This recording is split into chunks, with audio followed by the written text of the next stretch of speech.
The chairmanship in APEC this year is of great significance to Russia. We are focused on active integration into all processes in Asian Pacific Rim. We are determined to use the potential of this region, both in terms of economies that make part of APEC and the region as a whole. This meeting is a logical summary of 2 days of discussions in the framework of discussion on the topic of women and the economy and public-private dialogue that took place yesterday in the format of panel discussions. I would like to express my gratitude to all the delegates for their active participation in the work of the forum, for their sincere exchange of opinions, and the visible fruitfulness of the events that have taken place. A few words about the agenda for today.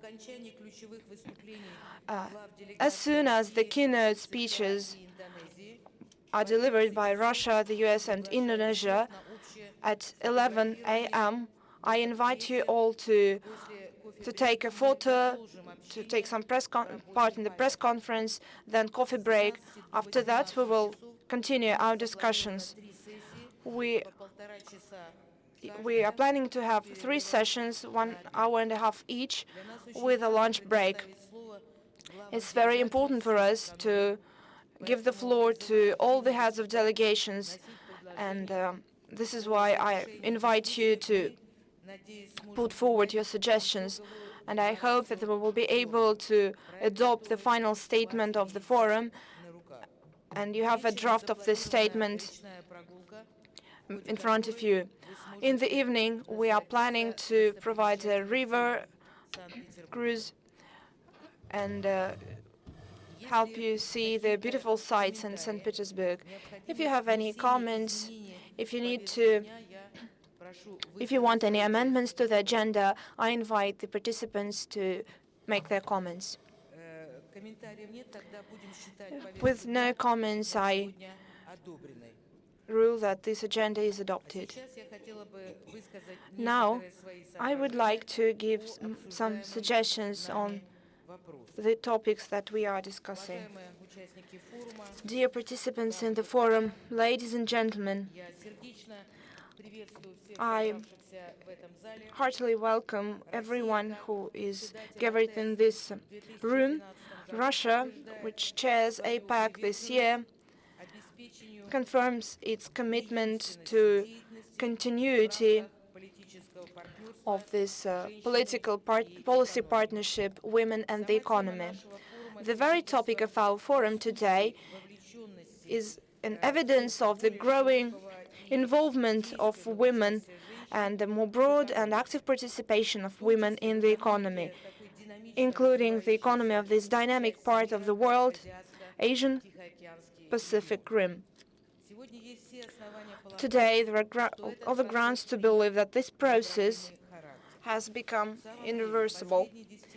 Indeed, in the past decades, the number of women that are involved into the economy is growing faster than the number of men.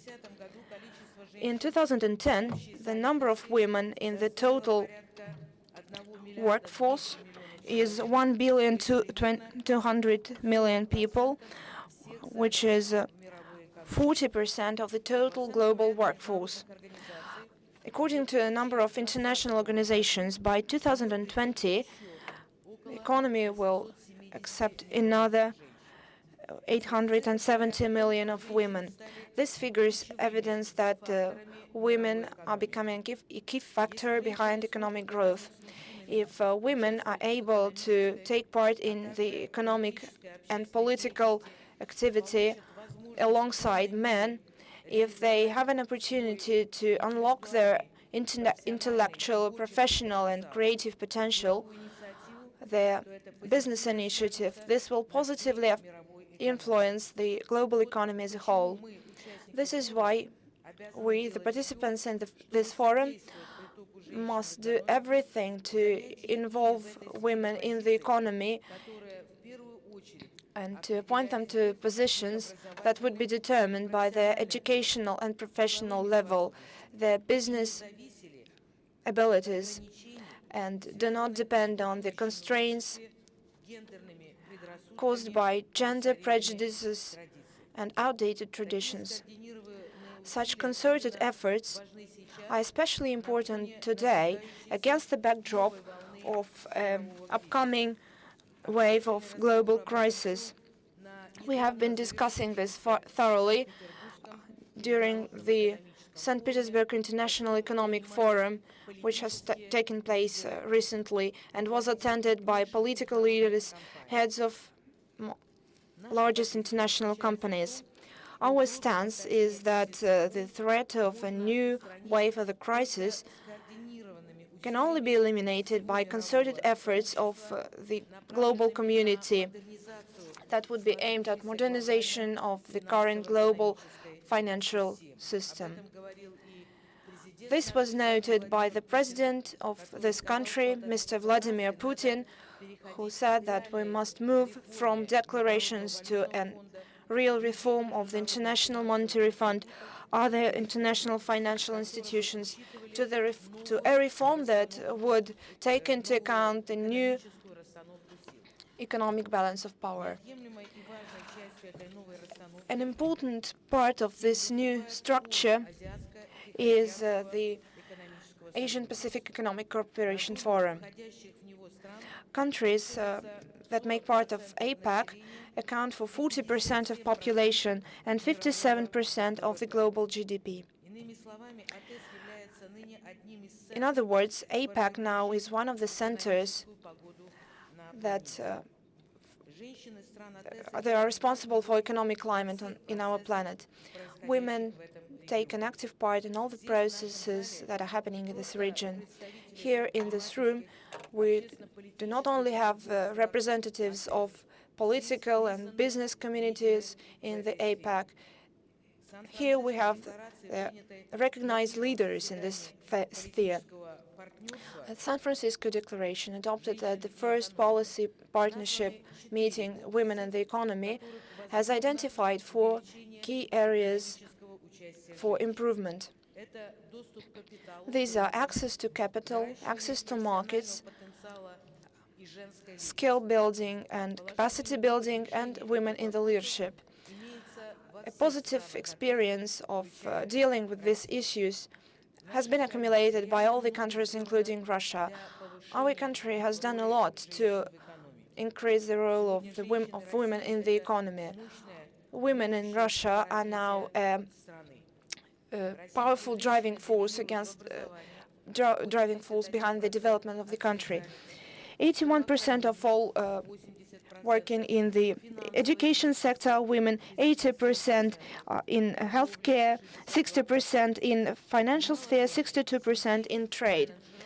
There are many women among managers, 42%.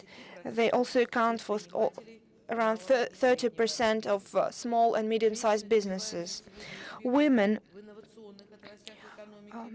make huge progress in innovative sectors that have been previously dominated by men. There are many women among IT sector, pharmaceuticals and biomedical technologies companies.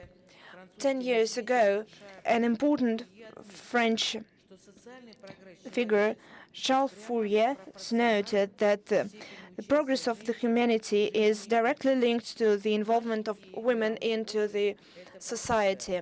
Russian and international experience confirm this. I vote for a public policy that would allow women to find a combination between their maternity and active participation in all the spheres of the society, voluntarily chosen by each woman. Each woman must have a choice. At the same time, we need to recognize that we are still lagging behind many countries by the number of women in leadership, in the public authorities, in the federal and regional authorities. It is believed that in order to represent women's interests, women must account for at least 30 seats in the parliament. According to the latest data provided by Inter-Parliamentary Assembly, in the 187 countries that have participated in this rating, the indicator 30% of women in the parliament have been only achieved by 31 countries. Unfortunately, Russia is not part of those 31 countries. At the same time, our country is working on creating an environment that would be conducive for unlocking women's intellectual and creative potential, helps us involve women, very prominent and self-contained women, into politics and economy. It's important to create a legislative base that would welcome involvement of women in all these spheres of life. We have done a lot in order to achieve this in Russia. At the same time, we see many areas for improvement, and we need to build on the experience accumulated by other countries, including those that make part of APEC. Looks like the period of instability in the world economy as a whole has come to stay. This is why, in the framework of our forum, a growing importance is attached to women involvement into the economy, into business. It's all about practical steps, like contributing to providing access to businesses owned by women, providing greater access to capital, promoting higher education among women. And I believe that a concerted policy to support women entrepreneurs in the region by investment programs, comprehensive loan policy, providing loans for starting up an own business, and eliminated all discriminations are important steps in this direction. We believe that government policy must take into account the factors that would make investment into women's entrepreneurship profitable. Women in leadership is another very important topic. Today, women in leadership, both in the public and private sector, are very few. And this is not a sign of discrimination. This is due to inertia in human resources policy, challenge to find a balance between work and life. And I believe that we need to recommend to take measures in order to more actively promote women into leadership positions in business. A key topic of women and innovation has been proposed by Russia, and it aims to analyze the contribution that women make into innovative and economic growth in the region, because innovation is a key to future development of the region. I believe that we must finish our discussions with specific recommendations that would be applicable to the development of small and medium enterprises, scientific centers, direct investment funds that would have women involved in them, including women in leadership positions. An interesting life of a woman in politics, in science, can be combined with family and joys of family life. This is realistic for every woman that was able to strike a balance between work and life, and actively supported by the government and the society at large. In this case, each woman will be able to strike just the right balance between work and life, between her cultural and spiritual development.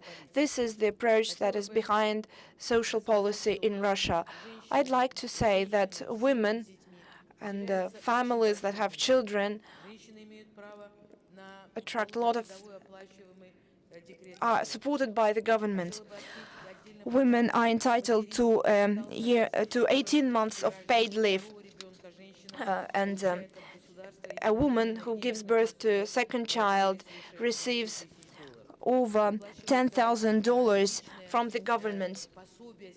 We are paying various support. We are allocating support funds for families that have children. We provide free of charge apartments, land plots, loans for construction. We are developing kindergartens and trying to provide flexible hours for working women, organizing professional training of those who have taken maternity leave. We're also taking many other measures. Recently, the President of the Russian Federation has signed the national strategy for child protection in 2012-2017. This document has been prepared together with the upper chamber of and the lower chamber of the Federal Assembly of the Russian Federation. We have involved the civil society and experts into the formulation of this document. The Russian experience in developing a social infrastructure that would welcome a balance between work and life can be of interest to other economies in the APEC. Concluding my presentation, I would like to express my confidence that the work that we have performed during this forum will make its contribution into further improvement of women's role in the economy in APEC. The suggestions and recommendations suggested by the forums will be taken into account in preparation of the upcoming summit of leaders that will take part in Vladivostok. Russia has become chair in the APEC Parliamentary Forum that will take place in January 2013 in Vladivostok.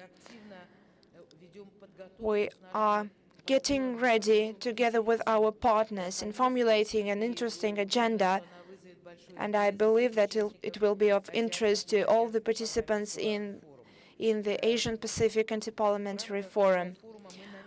During this forum, we are going to use all the best practices, including those developed during our joint work, in order to promote a more active involvement of women into the economy in APEC. Thank you for your attention.